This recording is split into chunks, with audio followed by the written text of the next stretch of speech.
Hello everyone, it's Katie here from the Queen of Teen Fiction, and it's the end of the month, so it is time to talk about the books I've been reading throughout February.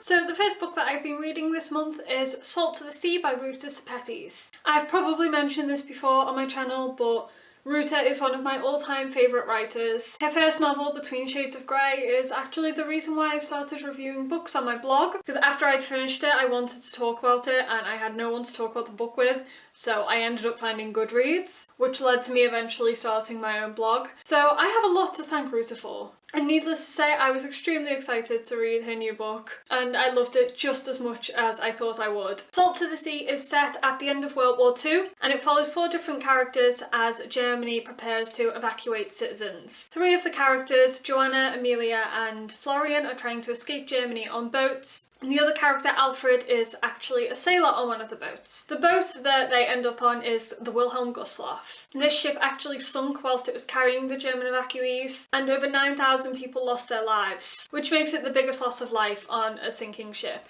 It's a way higher death toll than Titanic, which you hear about all the time, yet we're never really told about the Wilhelm Gustloff. And that's one of the things that I really love about Ruta, is that when she writes, she takes lesser known parts of history and she brings them to the forefront and teaches people about those forgotten parts of history that shouldn't be forgotten because they're super important. I couldn't believe that I'd never heard of this ship before reading this book. So this story follows all 4 of these characters, and they are very different characters with completely different backgrounds. Alfred's side of the story is completely different because he is actually a Nazi soldier, but it was very interesting to read his perspective on it and also very creepy. The book itself, I don't really want to say too much because I don't want to spoil it for anyone, but it is a heartbreaking and harrowing read, but it is definitely important. And Ruta is such a beautiful writer. She makes sure that every word counts. Even if you don't read much historical fiction, I think this is a book that everyone could fall in love with.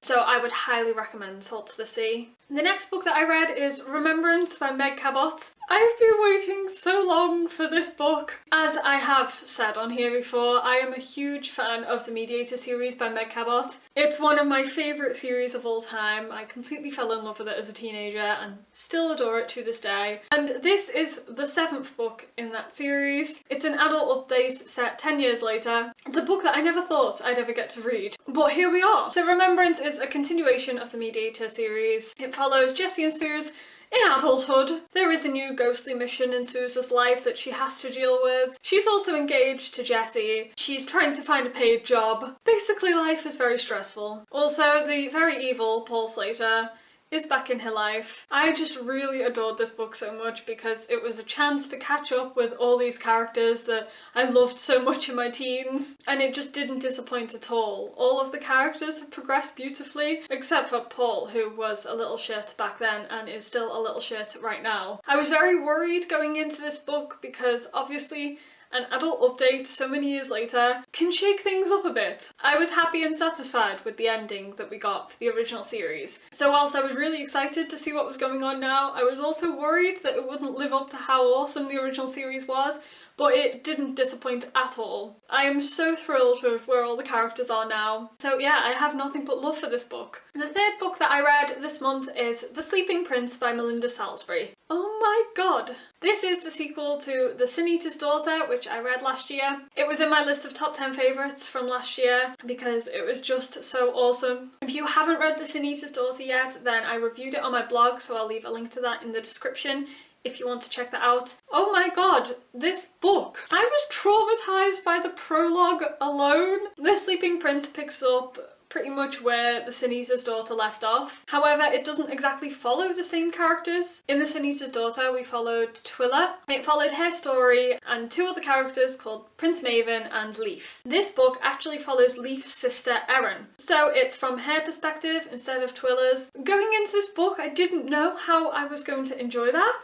because it's completely switching narratives, but I adored it, and it links up with The Sin Eater's Daughter really cleverly. But yeah, everything about this book I loved. I can't really summarise it without spoiling The Sin Eater's Daughter for people that haven't read it, but a lot of the time I find sequels to be a letdown, whereas I think This time around, I actually preferred The Sleeping Prince to The Senator's Daughter. I loved The Senator's Daughter, that was a really great book, but I do think I preferred this more. The other great thing about this story is there is no love triangle. I am so happy! But yeah, anyway, that's all I can say about this really, but I love it so much. Definitely already one of my favourites from 2016. I know we're only 2 months in to the year, but this is one of my faves. Okay, so next book is Glass Sword by Victoria Aveyard. I felt very lucky to win a proof of this book because I know so many people wanted it, and I enjoyed Red Queen. I had a few issues with it, but I really enjoyed it.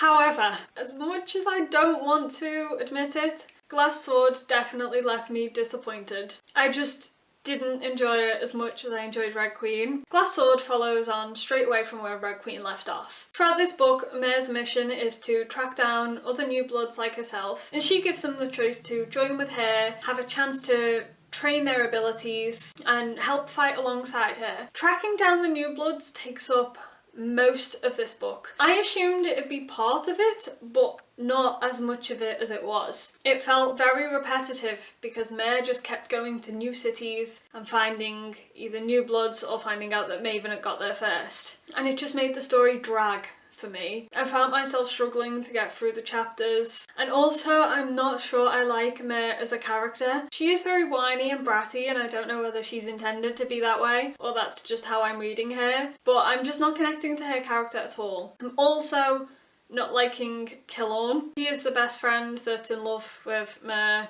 I've just read that storyline so many times that reading it again is boring to me. So I didn't care for Mare and Killorn. However, I did adore the character of Cal in this book. Didn't really like him that much in Red Queen because we don't get to see much of him, but he really steps it up in Glass Sword, and I think he was the redeeming factor for me. Also, the end of this book, the final few chapters were really great, but I felt like it was too late by then. If it had done something like the end sooner on in the book and drawn me in, then I might have enjoyed it more.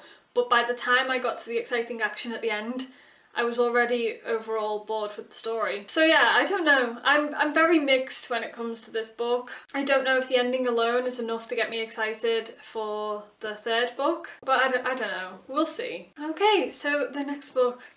I don't know what the next book is.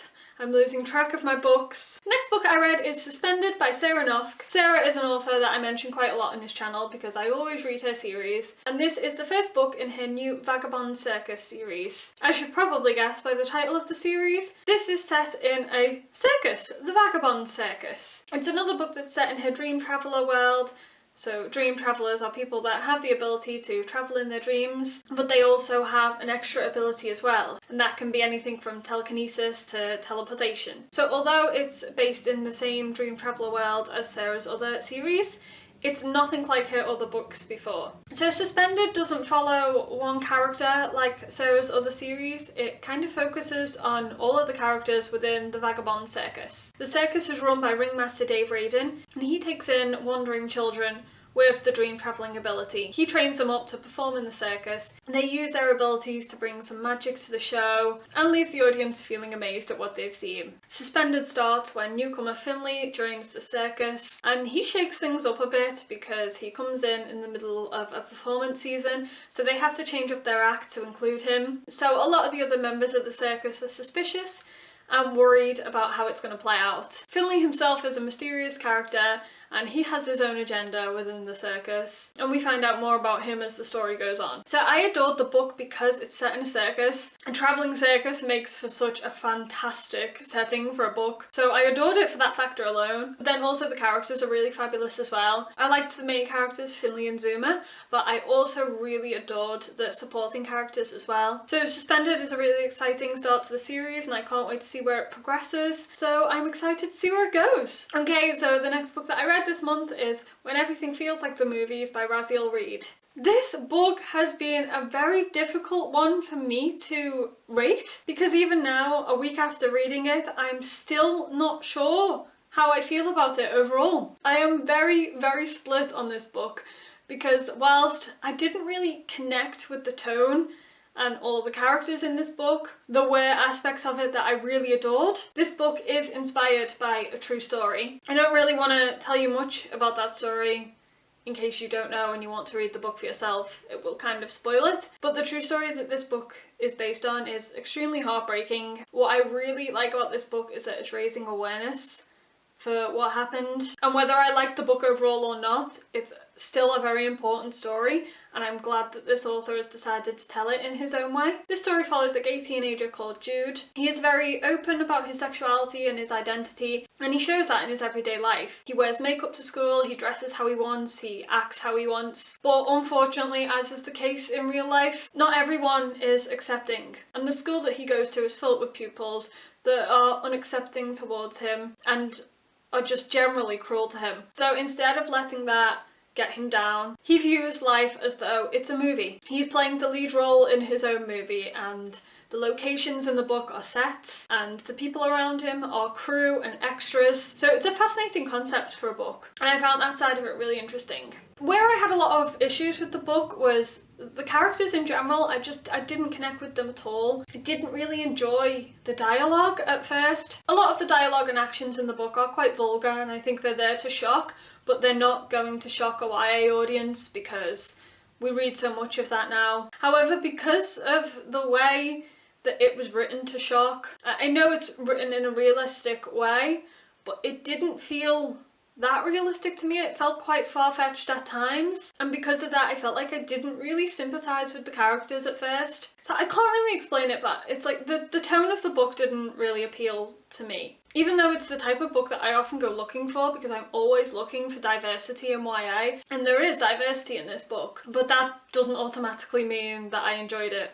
However, the second half of the book was 10 times stronger than the first half. Whilst I found myself in the first half of the book just skimming over things because it wasn't pulling me in, the second half of the book has a lot more about Jude's home life, and you see his relationship with his mother's boyfriend Ray, who is a terrible person, and you see his relationship with his little brother. That was when the story started to open up to me, and I felt more connected to Jude as a character, and I just wish that I'd seen more of that at the start. And then there's the ending of this book as well, which is incredible. The ending is heartbreaking and shocking, like it's supposed to be. And because I knew the real life story anyway, I knew what was going to happen, but it was still emotional to read it. So that's why I'm so completely split on it, because I can't decide whether I loved it or not. Simply because reading the first part of it, I very almost gave up on it. I didn't know if I wanted to keep on reading. And obviously now I'm so glad that I did keep on reading because of how great the rest of it was. But it could have been different. I could have just decided, you know what, this isn't for me, I'm not going to carry on. And so that's why I can't make up my mind on it.